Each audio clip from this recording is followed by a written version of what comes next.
Good afternoon and welcome everyone to the Raymond Hall Show. I am Raymond Hall, and it's been a couple of weeks since I've been here to welcome everyone to the show. It's been a busy time, so I'm thankful for everyone that continued to view the show and to keep up with what was going on. For a few weeks ago, we were in Sacramento. We were at the California Senior Legislature and what it does is it put forth proposals that address issues for seniors and here in California. It was a mini event. Normally the sessions last 3 days, but this one was only a day, and it mirrors the regular assembly for the state of California. So your senior assembly specifically addresses senior issues, and it put forth proposal, and it selects 10 out of all of the proposals that are put forth, and it gives those 10 a priority. And then those proposals, we, as they say, work the halls with the various assembly people to see if we can get them to pick up that proposal, and if they pick it up, and then the normal legislature go through the legislative process, that it becomes law with the governor's signature. So it's always a significant event because that's how new laws get to the book. That's actually how it works. It starts as a proposal, and then it's picked up by one of your legislatures, and it goes through the assembly process. So that was week before last, and we know last week was veterans, a lot of veterans activities, and last Friday a lot of people celebrated Veterans Day, but Saturday was actually the Veterans Day. It was a two-fold celebration for me because the Marine Corps was actually 242 years old, and it celebrated its 242nd birthday last weekend as well. It actually was Friday, I think, that they celebrated that. So there were 3 significant events. I want to tell you one that was just personal to my heart. Here in the Leimert Park community, Healthy African American Families too had a veterans event, and it was actually a family event. So it was veterans focused, but it was a family event, and it was well attended by the community, by veterans, by supporters, families, and friends of veterans, and we even had politicians. They gave away raffle prizes, and we're going to be featuring that activity in the future, because we want you to see the grand prize winners. This lady actually, only she can tell the story, but I will admit it. It was just something that was surprising to me. She said she needed a new television. The TV was the grand prize. It will take Mrs. Erica Flynn Walker to tell the story, but it's memorialized because we have it on video. But she said she needed a new television, and she said she told God, I need a new television, and God told her to go to the veterans event at the Leimert Park. She went, and she had the winning ticket. So her husband was a veteran, so that made it all much better. And she tells her story when she's interviewed by Mrs. Walker. So that was an absolutely wonderful event. The VA was well attended, and so was the VA in attendance at the Victory Outreach there on San Pedro. Now, I know with an internet program, the possibilities of the program going throughout past the local community is what we're all looking for. So when I talk specifically about events that happen here in Los Angeles, there are things that you can do as well there in your community. So it's in the past, you did not see as much VA turnout as you see now. So at the Victory Outreach, it was at 31st and San Pedro here in Los Angeles. I saw something, ladies and gentlemen, in listening audience, that I've never seen I was discharged in 1973 from the Marine Corps. I don't remember. I'm not saying that they haven't been there, but I just don't remember an event myself when they were there. Normally, you see the Department of Veterans Affairs, you see the health care, you see the homeless, you see, education. You may see a lot of things, but I've never seen the regional office, the VA regional office personnel come in. They're important because that's actually where the claims go once they are filed. They're at the regional office. So one thing is definitely true. That is that it's a new day at the VA because they are going all out to make sure whatever services that veterans are wanting to get information on when they do these community events, they come out with the resources that supports a veterans event. So Healthy African American Families, Victory Outreach there at 31st and San Pedro in Los Angeles, I give you kudos. The VA Long Beach, they had a very significant celebration. A lot of veterans attended, and it's always just wonderful being on that campus because they are so active in just staying in touch with veterans and what they need and what they're seeking. So it's always good to be on that campus. One of the other things is that I'm seeing that veterans are getting the message that there is now, don't get me wrong, there's a lot more work to be done. It really is. There's a lot more work to be done. There's many people that's looking for services. You can reach out to us, reach out to us by phone, 323-841-7365. Or you can reach us through Facebook or Twitter or those social media platforms. So there's still a lot of work to be done, but we are a place where veterans can come and they can talk. We're not saying that we solve anything, but we can maybe get you in contact with the right place where you need to go to. The Department of Veterans Affairs, as you know, is the second largest government department it is, with the full strength and force of a government department. So sometimes they're not always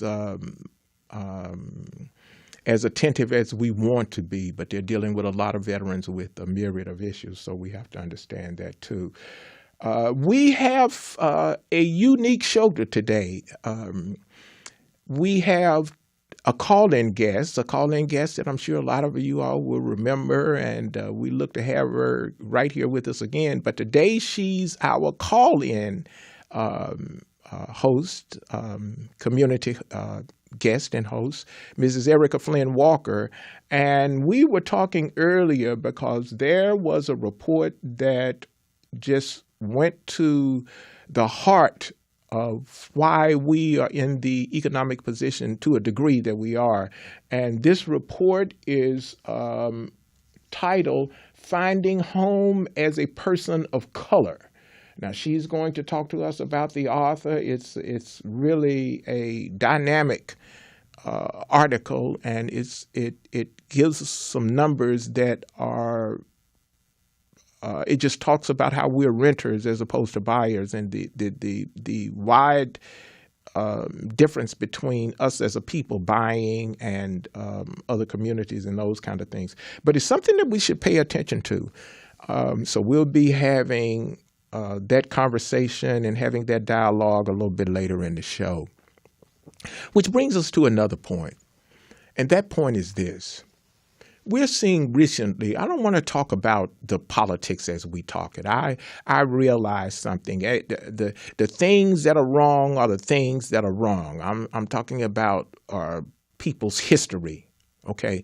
But what happens when some news becomes nothing but a distraction? And then if it's a distraction, what happens when you continue and I continue to take part in that distraction?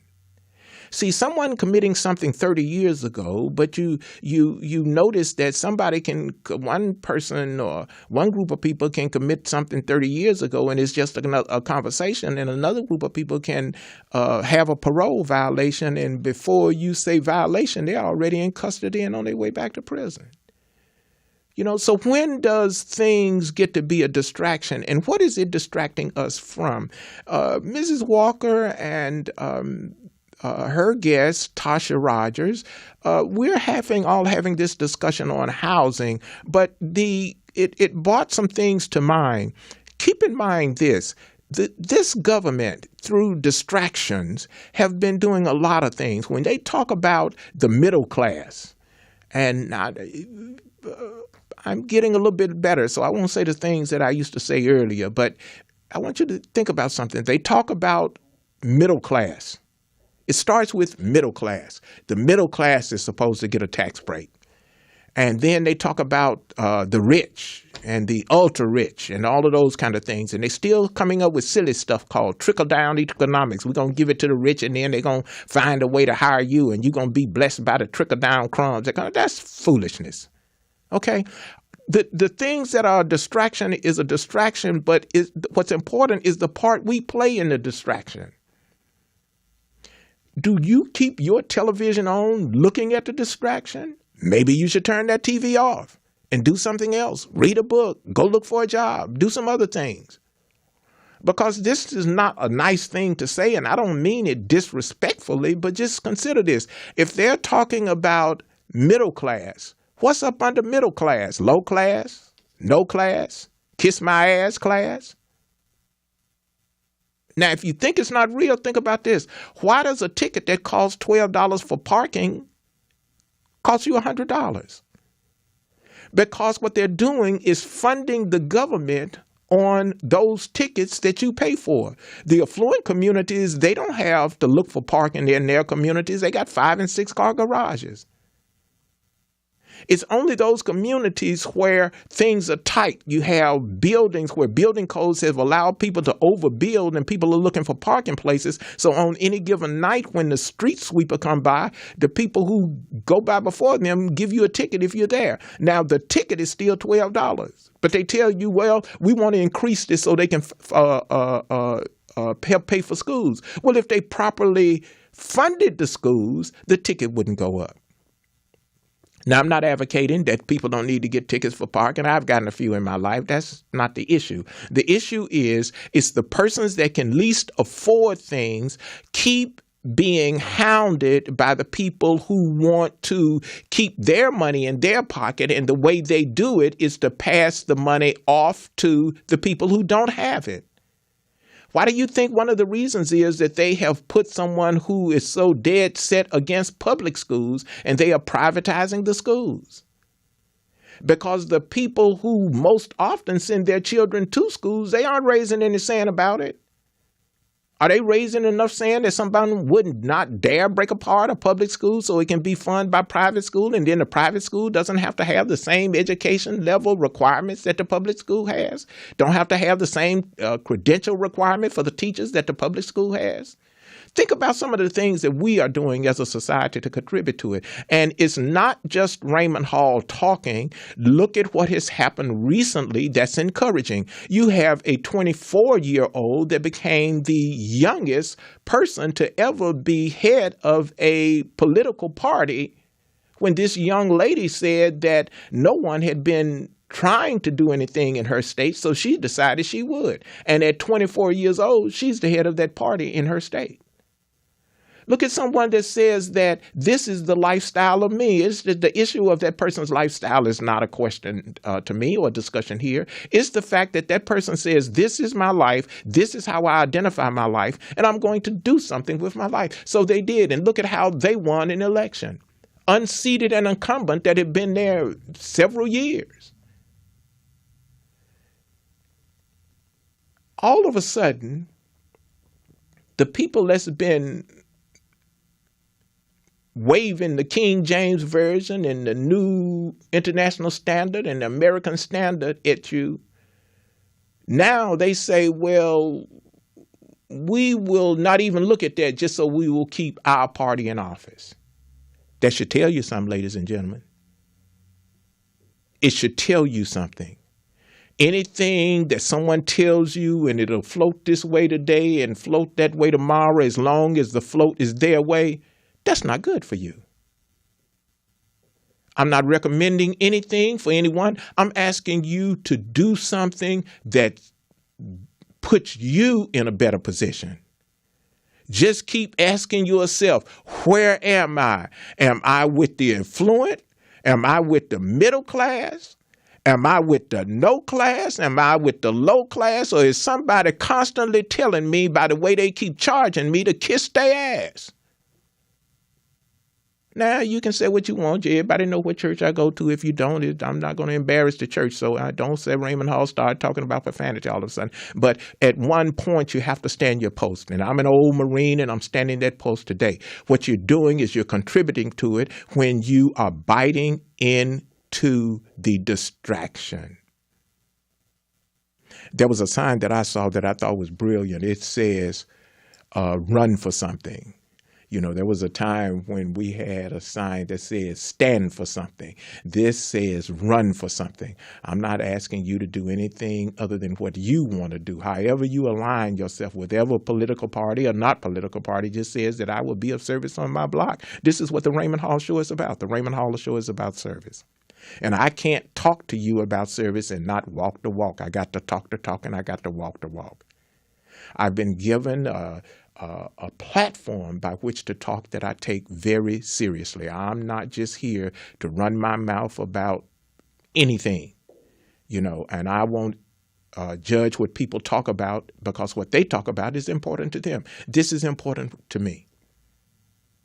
At one point, we of color were called colored. And then when it suited somebody else, you became a Negro. And when it suited somebody else, we were black folk, then African Americans, and then this and that. Why is it that you got to be defined behind someone else? There was a point when someone says, I know that I am going to suffer given the time and assignment of me, but I'm going to suffer through this with one goal in mind, that my children will have a better position than me. Is that how we move away? Is that how we move away, that where we don't pay attention to class at all? Don't talk to me about class, because when you're talking to me about class, that means that you're trying to separate the unity that I have with my fellow man, and the unity that I have with my fellow man is bigger than the BS that you shoveling my way. Your community belongs to you. Not for it to be controlled by someone who don't want to pay their fair share. See, when they don't fully fund education, that's how they don't pay their fair share for the taxes. That parking violation still costs $12, ladies and gentlemen. It's the things that they add to it that make it $60 and $100. Okay? I was an avid player of the California lottery. I went with the motto, you can't win if you can't play. Yeah, $1 billion, million, 100 million look good to me. A friend told me, she said, I don't know nobody that's ever won that.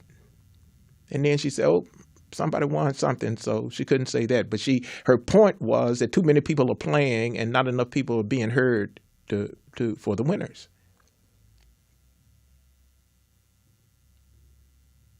So when we talked about this state of housing, it just really brought something to my attention, that we are required to do something with our lives.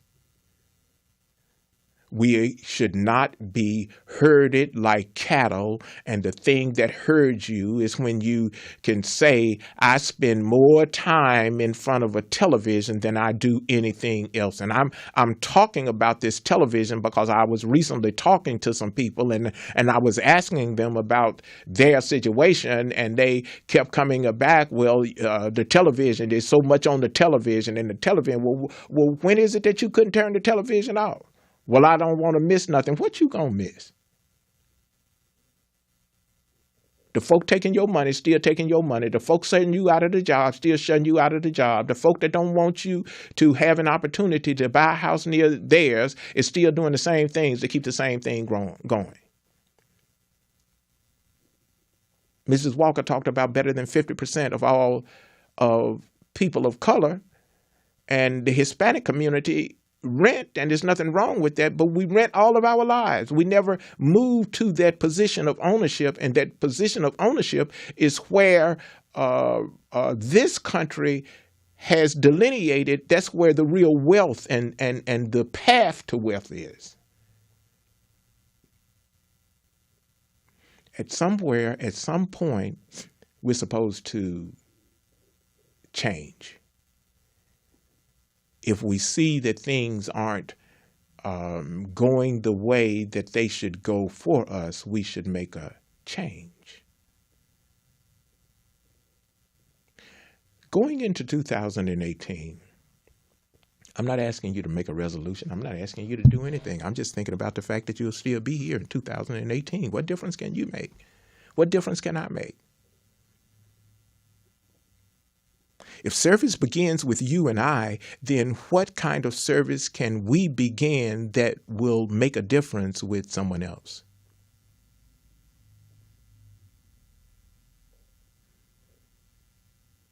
We've got to say to ourselves that we no longer will be a part of the distraction. And when we see that we are contributing to the distraction, we have to make it a point to do something differently. There's all kinds of things out there where you can be of service. If you see that you're being taking part in the distraction, go and ask your library, when is the period where you can read books, be a part of that program? They have Read Books with Children.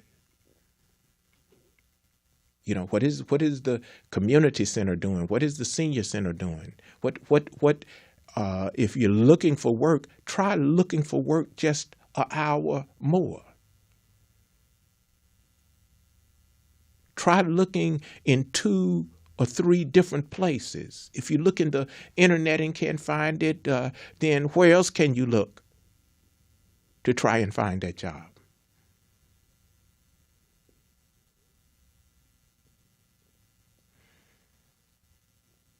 Service. We have all kinds of conversations, pro and con, on how the nation got here. We're all here. I can't comment on let me change that. I won't comment on the path that the White House was occupied, the presidency was occupied. I won't comment on the fact that the AK-47 is a weapon that was invented by a Russian and used on Americans in wars. But all of these things have to do with you and I. The Raymond Hall Show is a platform where meaningful dialogue will continually be discussed. I'm never going to suggest for you to take option A, B, or C. All I want to ask you to do is to consider those options that are put before us and what those options really mean. Yes, we should look at the options in the light of what it means for ourselves, but what does that option mean in the light of your children and your children's children? Should not they have a chance? Should not our children in our community be exposed to, woke up this morning and they were talking about a piece of art that sold for $400 million. And I'm not saying it's not in the community, but has the Disney been on your list to visit? The Disney Art Museum or the Museum for the Children?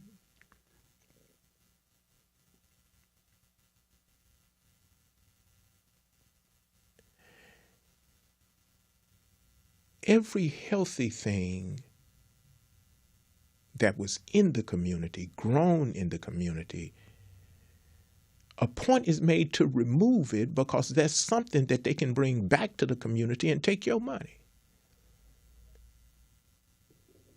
I was absolutely amazed after I got to California. It was a thing they called a fruit fly. Now, the orange had been so synonymous to California that when you saw the California seal, it had an orange in it. And all of a sudden, California was barren of oranges because of a fruit fly. And now oranges are 99 cents a pound if you go some places and $2.49 a pound if you go others. When at one point, all you had to do was walk to a tree, any tree, and pick a piece of fruit. That's not something that is outside. That's been the plan all along, is to make you and I pay for everything, even the things that was given to us of nature: avocado, oranges, lemons, those things that was granted to you through the service of others, a free and decent education.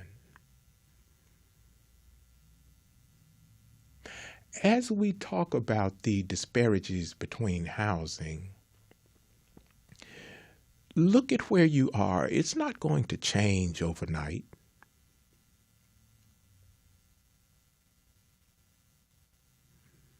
If you really think that God has something to do with the money just because they have on the money and God we trust, I'll ask you to do something like those who teach me, who are skilled in the word. I would just ask you to document that. In God we trust is put on the money by man. That's something that they did. We do trust in God, but that money ain't got nothing to do with it.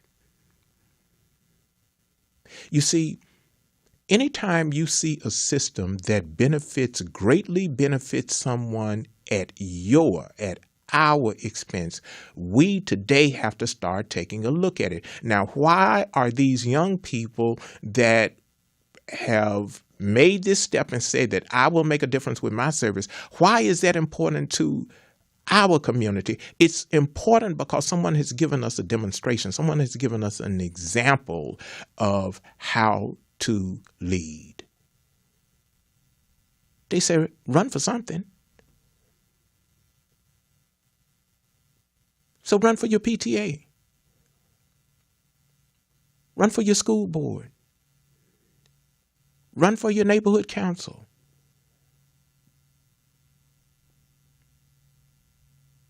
Do you really think that your life was given you so you could have a mediocre life?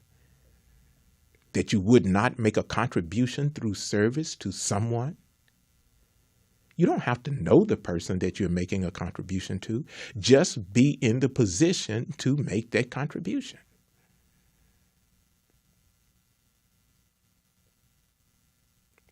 So we're going to be starting with housing, and we're going to be talking with housing. The things that come before us, it's so distracting because it takes us away from the things that we need to pay attention to. And some things are just aberrations. They should not happen. I can't explain them. It's difficult to see children steal when they don't have to steal. It's painful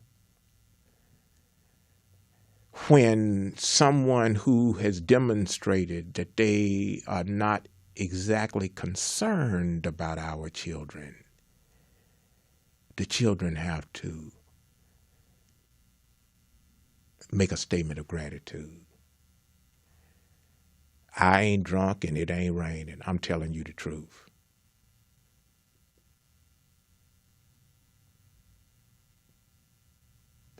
We should never, ever lose focus of the fact that we are connected to each other through the very fact that we are here on earth. In the coming months, there will be some new programming by me and those that work with me. We work collectively together to do what we do. But I want you to pay attention to the word be. Just be. B-E. And when you add the ing, you have being. So you're in an active state of being. Just like walk. Walking, you're in an active state of walking. Talking, you're in an active state of talking. Sitting, you're in an active state of sit.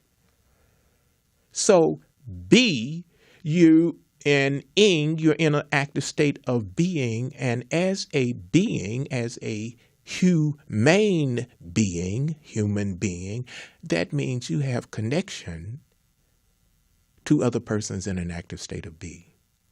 You have connection with a person who is of the humane active state of be, human being.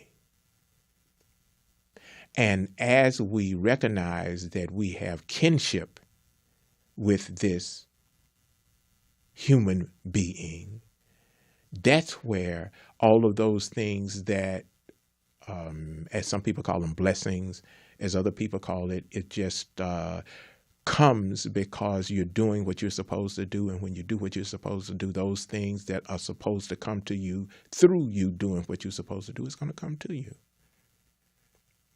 We can no longer turn our heads and say, it's okay. If a parking ticket is $12, then give me, if I violate a parking rule or code, give me a $12 ticket. Don't fund fire and police and everybody else because you don't want to properly tax the affluent. Don't give me a $150 ticket because you don't want to properly fund schools and public education.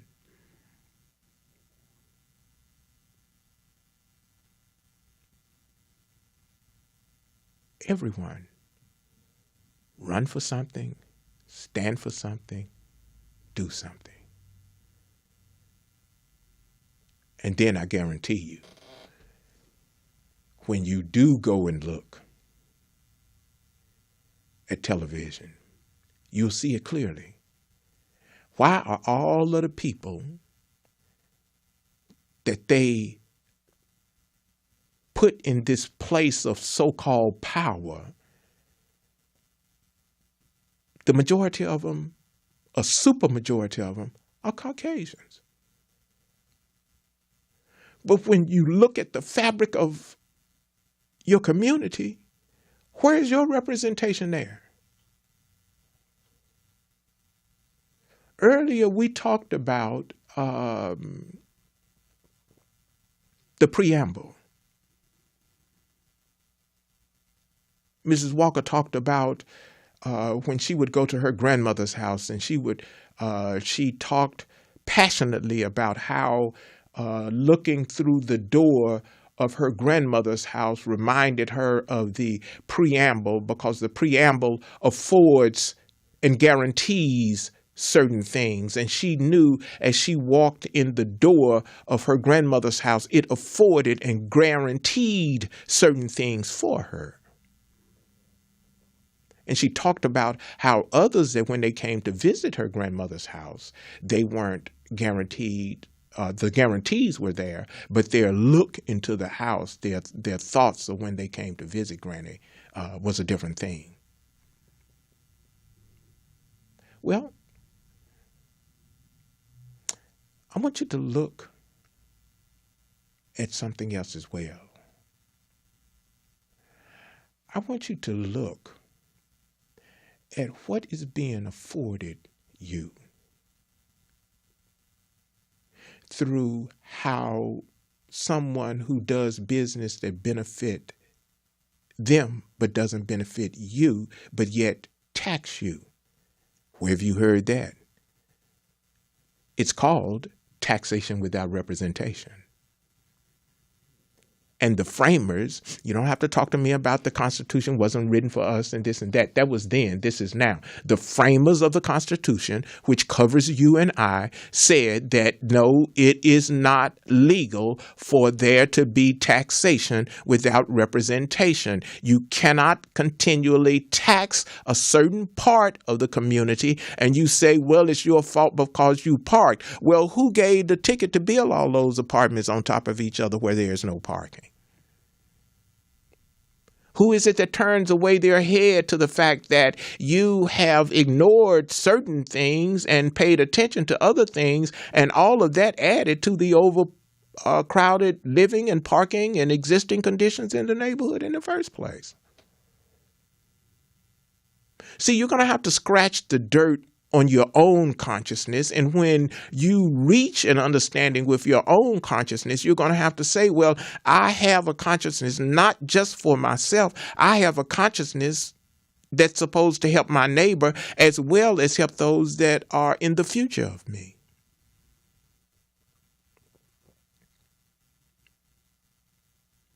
I'll share something with you.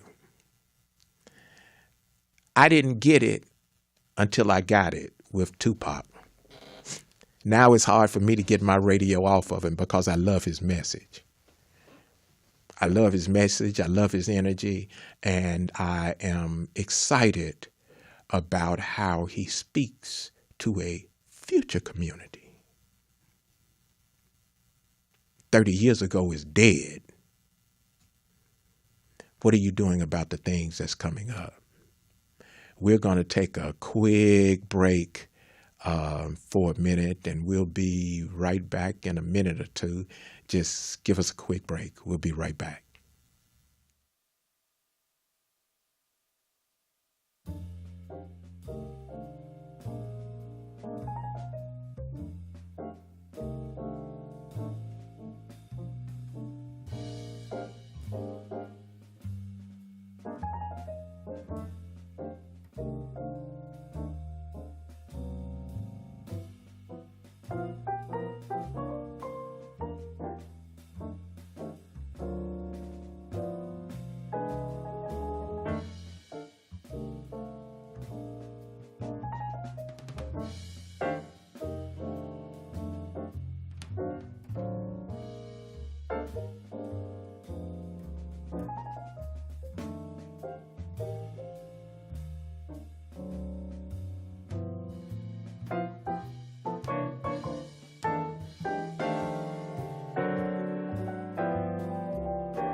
Okay, and thank you so much for the continual tuning in.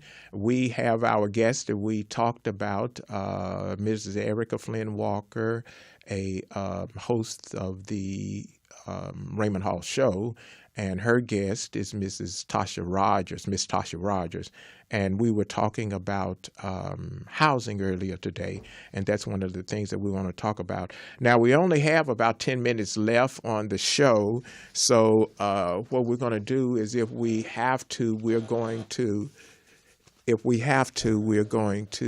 make this a two-part thing. We're going to talk about it today as much as we can, and then we're going to come back to it. Mrs. Walker, Miss Rogers, are you all there? Oh, just Tasha. What you going to call you?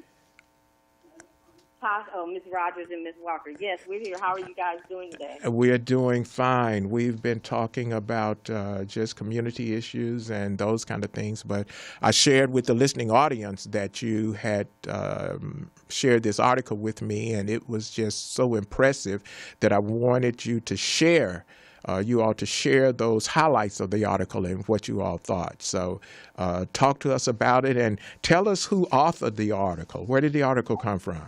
Okay, the article came from Zillow Group. It's a consumer housing trend report from the United States Census Bureau, 2016. It's from the F1 median age by ethnicity from U.S. Census Bureau Current Population Survey 2016. Okay. And it's concerning housing. Okay. Now, so talk to us about the disparities that we were talking about. That just jumped out at you. Well, first of all, it highlights finding a home as a person of color. Mm-hmm. People of color, in particular African American, Black, Hispanic, Latino households face significant challenges and frustrations throughout the process of finding, selling, and even owning a home. Mm-hmm. Often feeling less supported than their counterparts Caucasians. While some difficulties are attributed to different educational, financial, and social circumstances, others are compounded by long-standing historical setbacks. So now, what does that long term is that? Are they talking about lack of economic abilities or lack of knowledge of how to apply, or did they cover a number of things? Okay, it basically, relative to the Caucasian white households, people of color have a unique and significant challenge as they navigate the housing market, namely their age, their income, their geographic concentration, and access to credit, and systemic historical discrimination. And yes. Ms. Rogers, when you looked at the article, what came to you? What was some of the significant things that came to you about the article? Is this that the they and the we and the them? That's what came to my mind. Everything is so separate when it comes to the outlook of things. Okay. So they've all. It seems like that they to you that they've already got it. We go over here, they go over there, and them is the one that's holding on to everything. Exactly. Yeah. That's what we were talking about earlier. Okay. Now, if someone wanted to read this article, where would they go to read it? I see on a copy it says Zillow Group, Consumer Housing Trend Report 2017. Or they could also go to the United States Census Bureau. Okay. And these numbers that are staggering, then I'm just going to give you a little bit of the numbers as far as what we're basing this upon are unrepresented among today's buyers nationwide. 73% of all buyers are Caucasians, which means that less than 24% are minorities. And then it breaks down after that. They account for 13% of each of all U.S. households, only account for approximately 8% to 9% of homeowners, respectively, when all the numbers are tabulated as far as we're concerned, African Americans. So, again, they can go to Zillow It's a trending topic, and also they can go to the U.S. Census Bureau. Hmm. Now, did Survey. it offer any kind of resolve? I really appreciated when you spoke about at some point we need to stand up on the energy and the knowledge that we have, and a person needs to just put away $1 or $10 and just put themselves in a position to buy at some point. It's okay. This is the message that it's okay if you are not in a position today. I'm not saying it's okay, but consciousness gives you a foundation. So once you have that consciousness that I'm not ready to buy a home, that's step one. Right. Step two is, how do I position myself to be in position to buy a home?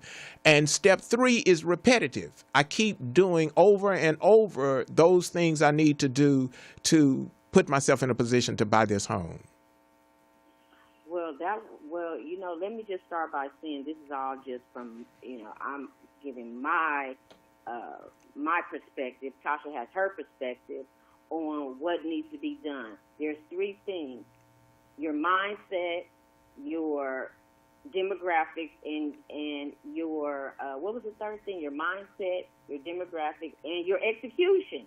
Once you get your mindset that you're going to make some changes and you do want to make a purchase of a home and you want to apply, then you're going to need to put some strategic things in place to start putting something, just stacking something away for the side. That's just one thing that you can do to start. And in the article, it does give significant, things that you can do, which is to start stocking some money away and start preparing yourself for the purchase process, rather than just never even having it as a thought of something that you would like to do. Okay. All right. Well, what we definitely going to have to do is we're definitely going to have to revisit this article, because, ladies and gentlemen, I printed the article out, and I mean, there's got to be a good 6 or 7 pages here to be digested. We're headed over into 2018. 2017 is not over yet, and it continually have us asking questions that a lot of times we're just not prepared to answer. Slaughter. People are being slaughtered in every type of environment or circumstance that they can. So it just brings us back to how can we best live our lives? And one of the best way we can live our lives is to live our life so that our life is an example to someone else. There was a person this Veterans Day shared something with me. Darlene Taylor. She told me that she had a neighbor who served in Vietnam, came back from Vietnam, was at home less than a week. Somebody was harassing a lady in the neighborhood. The soldier went over and said something, and they killed him. And it made me think about this message of service, service, a different conversation. So he continued to serve after he got out of military service, and it cost him his life. People are sitting, going about their business, doing work and worshiping and going about their business, and somebody's coming up slaughtered.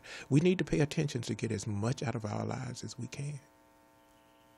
Ladies, I want to thank you all, and I want to guarantee you that we're going to revisit this issue. We're just flat out run out of time. And I just want to thank each and every one of the listening audience. Ms. Rogers, thank you again. Ms. Walker, thank you again. We look forward to conversation in 2018. We are readjusting, ladies and gentlemen, our path. I don't have time for the little bubblegum conversations. There's nothing there but bubblegum. There is supposed to be substance in the life of each and every one of us. There's supposed to be a place where I am going to live the best I can, but I'm going to make a contribution in the lives of others. Right. That house that Ms. Walker talking about, There's a house waiting for you and I and everyone else when they have that mindset that she talks about. Okay?